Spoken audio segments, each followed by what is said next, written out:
Sir వెళ్ళిపోయాడు గాని రా నొక్కుబే. రేయ్ అయ్యా డబ్బులు తీసుకుని తొందరగా దొబ్బేయండి. అటాగేనండి. ఎరా సొరచేపతో ఫైట్ చేసావంట కదా, చెయ్యాక చేస్తావా?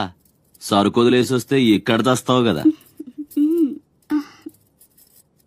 ఏయ్ అక్కడేం చూస్తున్నావు? నొక్కో. 12 ఏళ్ళకి ఇదే డబ్బులు. నాకు ఇంకొంచెం డబ్బులు కావాలి.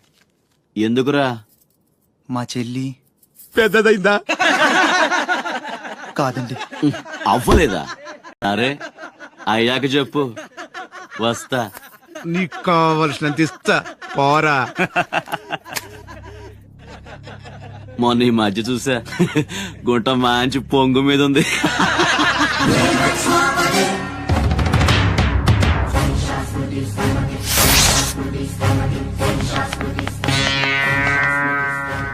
ఏంట్రా సౌండ్? చేతికి నోరొచ్చింది, కళ్ళకి రంగొచ్చింది, సావు కళ. ఏంట్రా పెద్ద మునగాన్ని అనుకుంటావా? నడు చెప్తుంటే అర్థం అవట్లేదా? అరే చెప్పింది నీకే, నడు. అరే నడవమంటుంటే కొత్తగా అడుగుతావేంట్రా? నీళ్లలో చాప అనుకున్నావేంట్రా? కాట్రాజ్ కర్ర కర్ర నవిలూసేస్తా నీ అయ్యా. నువ్వెంతర్చినా ఆడి కళ్ళలో భయమే లేదేటి? మగాడంటే సూపుల్లో మాత్రం సురుకుండాలే.